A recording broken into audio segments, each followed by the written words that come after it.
Salut tout le monde, aujourd'hui je vous retrouve pour parler réécriture de contes. En gros, comment ça peut devenir ça. Alors si ça vous intéresse, restez avec moi. Alors comme je viens de vous le dire, aujourd'hui j'avais envie de vous parler de réécriture de contes, puisque c'est un genre littéraire, je pense qu'on peut le dire comme ça, qui me plaît énormément. J'adore les réécritures de contes.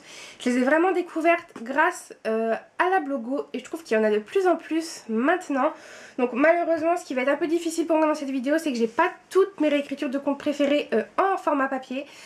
Mais j'essaierai de vous inclure les couvertures comme d'habitude. Mais vous inquiétez pas, j'ai mon petit carnet, j'ai tout écrit. Donc aujourd'hui, j'avais vraiment envie qu'on s'intéresse aux réécritures de contes. Parce que c'est vrai que moi, en tout cas à la base, les contes, je ne les connais que sous forme de ce qui a pu être pris par Walt Disney, mais aussi par les contes illustrés pour enfants que l'on raconte, que nos parents peuvent nous raconter quand on est enfant. Et ça fait à peu près... J'avais commencé à lire les contes, vraiment les vrais contes, donc des frères Grimm ou de Charles Perrault, à peu près début du lycée, et mon arrivée sur la blogo n'a fait que voilà, alimenter mon envie de contes. Donc pour le moment dans ma bibliothèque j'ai cela, donc j'ai Blanche-Neige et autres contes des frères Grimm, Alice au pays des merveilles, Le petit chaperon rouge et autres contes de Charles Perrault, et Réponse et autres contes aussi des frères Grimm. Et ce qui je trouve est génial dans les contes, c'est que déjà quand on lit voilà, l'œuvre originelle, on se rend compte que c'est absolument pas exactement la même chose que dans les contes de Walt Disney ou dans les contes que l'on croit connaître de notre enfance. Mais ce qui est aussi, je trouve, extrêmement agréable, et moi j'adore ça, c'est de lire des réécritures de contes ou des livres qui s'inspirent de nos contes préférés. Alors pour commencer, je vais vous parler de la toute première réécriture de conte que j'ai lue en mon souvenir. Il s'agit de Sortilège, donc de Alex Flynn, qui est une réécriture de conte de La Belle et la Bête. Donc celui-ci, il reste à peu près sur le même schéma vraiment que La Belle et la Bête. Et c'est en gros La Belle et la Bête, mais à notre époque. Donc il me semble que j'avais fait... Parlons one shot sur ce livre où j'en parlais plus en détail, donc je vous le mettrai en barre d'infos si vous voulez encore plus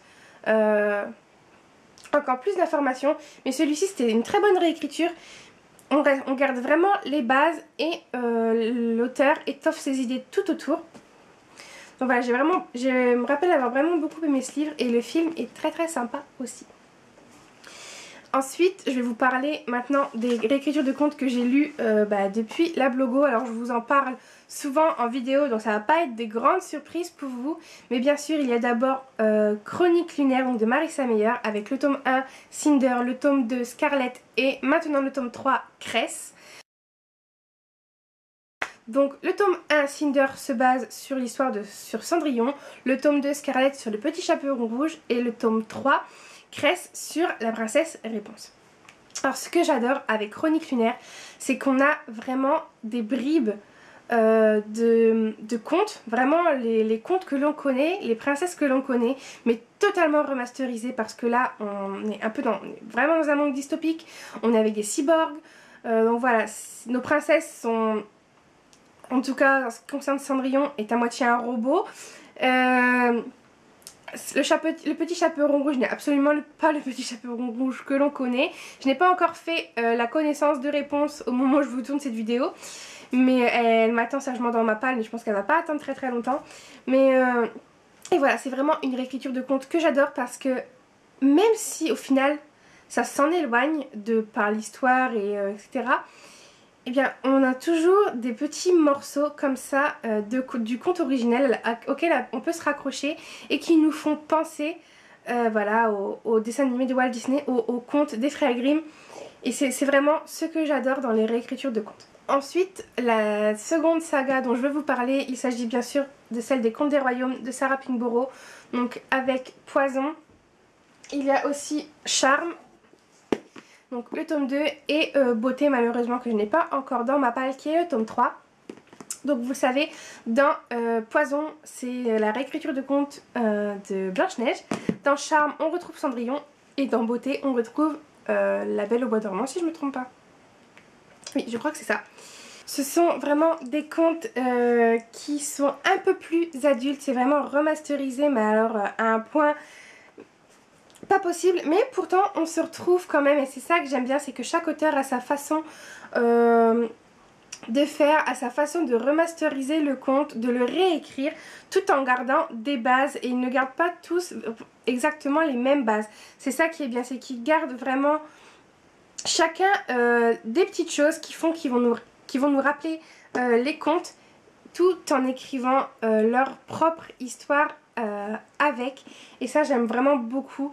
Ça nous permet, je trouve, en tout cas moi ça me permet, voilà, de continuer un peu à rêver. Alors ceux-là, ils font peut-être un peu moins rêver, en tout cas ça dépend, mais ça nous permet vraiment de continuer un peu à faire vivre les contes de notre enfance dans des bouquins, et je trouve que c'est vraiment une très bonne idée. Je crois que je vous ai ébloui avec le livre, mais donc voilà pour ceux-là, et ceux-là je les aime vraiment beaucoup, donc je vous les conseille vivement. Ensuite, les troisièmes réécritures de contes dont je voulais vous parler, il s'agit du Pays des Contes, donc Le Sortilège perdu, là le tome 1 de Chris Colfer, et il y a aussi le tome 2. Ceux-là, je ne sais pas si on peut vraiment les qualifier de réécriture de contes, mais je pense que oui, puisque Chris Colfer ne réécrit pas vraiment le conte originel, mais il en écrit un peu une suite. On retrouve Blanche-Neige, Cendrillon, La Belle au Bois dormant, Le Petit Chaperon rouge et plein d'autres contes de notre enfance. Après, qu'est-ce qui s'est passé après? Et ça, c'est ce que j'aime le plus, je crois, avec les livres de Chris Colfer, c'est que qui n'a jamais rêvé de savoir ce qui se passait après la Blanche-Neige, après La Belle au Bois dormant, que deviennent nos princesses? Et là, Chris Colfer répond un peu à nos questions, et ces livres, c'est vraiment un retour à l'enfance à l'état pur. Je les adore. Pour moi, ils sont absolument pas faits que pour les enfants, ils sont aussi faits pour nous, pour les jeunes adultes, même les adultes qui ont grandi avec les contes et qui ont juste envie parfois de s'y replonger, de retrouver un peu de leur enfance. Donc vraiment un gros coup de cœur pour cette réécriture de contes, et je vous les conseille bien entendu. Ensuite, j'avais envie de vous parler d'un livre que j'ai lu il n'y a pas très longtemps. C'était la toute première réécriture de contes que je lisais sur ce conte-là, et il s'agit donc de Animal, la malédiction de Boucle d'Or, donc de Victor Dixon, qui est, comme je viens de vous le dire, une réécriture de conte sur le conte de Boucle d'Or et les Trois Ours. Et celui-là, je crois que c'est la première fois que je lisais un truc comme ça. Il se diffère, il se démarque vraiment chacun les uns des autres, mais celui-ci, il est vraiment... Je sais pas, il y a quelque chose de particulier dans ce livre, dans la façon dont on réécrit le conte, parce que le conte n'est plus vraiment le conte que l'on connaît, mais devient une malédiction. Et j'ai vraiment beaucoup aimé, même s'il y a quelques longueurs dans ce livre, même si au début ça peut peut-être paraître un peu lent, moi je l'ai beaucoup apprécié. J'ai adoré comment Victor Dixon remaniait ce conte, qui n'est pas non plus l'un des plus connus, je trouve, parce que c'est vrai qu'on connaît beaucoup Cendrillon, Blanche-Neige, La Belle au Bois dormant, etc. Mais on connaît pas forcément beaucoup Boucle d'Or et les Trois Ours, et ça, moi j'étais vraiment très contente de retrouver une réécriture de conte sur ce conte là. C'est aussi un très bon livre, une très belle réécriture, je trouve, et je vous le conseille également vivement. Ensuite, un autre livre dont je vous ai parlé il n'y a pas très longtemps, il s'agit de Carabosse, la légende des 5 royaumes de Michel Honecker, si je ne me trompe pas. Donc celui-ci, c'est une réécriture de conte de La Belle au Bois dormant, et surtout de l'origine, vraiment de ce qui va se passer, ce qui va engendrer La Belle au Bois dormant, donc à savoir la fée Carabosse ou Maléfique, je vous rappelle, qui est exactement la même personne. Celui-là, je l'ai vraiment bien aimé aussi.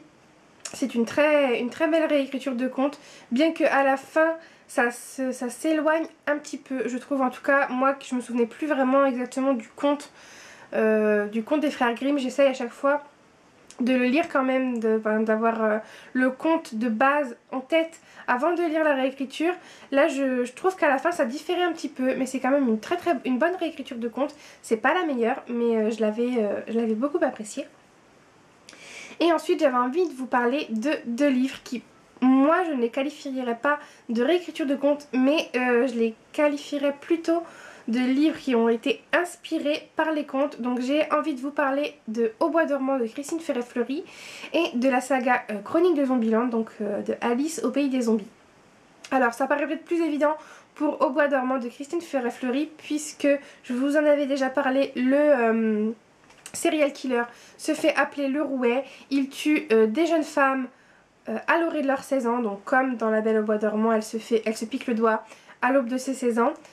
Et la particularité du tueur, c'est qu'il met en scène les jeunes femmes dans un lit avec des ronces, et il tue aussi toute leur famille qu'il disperse autour du corps. Enfin, voilà, vraiment comme dans La Belle au bois dormant quand elle est endormie sur son lit et que tout son royaume s'endort avec elle.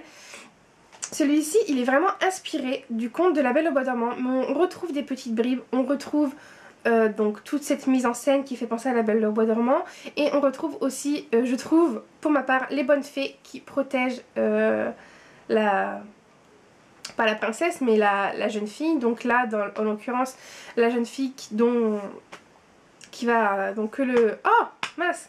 le Rouet recherche. Donc voilà, il y a quand même des petites bribes qui rappellent les contes, et ça c'est vraiment agréable quand on lit un livre, parce que des moments on s'en détache complètement, on oublie, et puis il y a des petits éléments comme ça qui viennent nous rappeler que le livre a été inspiré d'un conte, et c'est vraiment très très agréable à lire. Et en ce qui concerne Alice au pays des zombies, ça peut vous paraître bizarre, mais c'est bien inspiré de Alice au pays des merveilles, mais totalement remasterisé. Mais il y a quand même des petites bribes de temps en temps du conte d'Alice au pays des merveilles. Alors il me semble qu'on en a quand même plus dans le tome 1 que dans le tome 2, il faut les chercher. Mais il y a par exemple l'apparition d'un lapin blanc assez régulièrement, et ça à chaque fois ça me fait sourire, parce que voilà, l'héroïne s'appelle Alice et il y a toujours ce lapin, et moi je crois que ce lapin c'est l'un de mes personnages préférés dans Alice au pays des merveilles. Et donc voilà, à chaque fois ça me fait penser que ce n'est pas qu'un livre de zombies.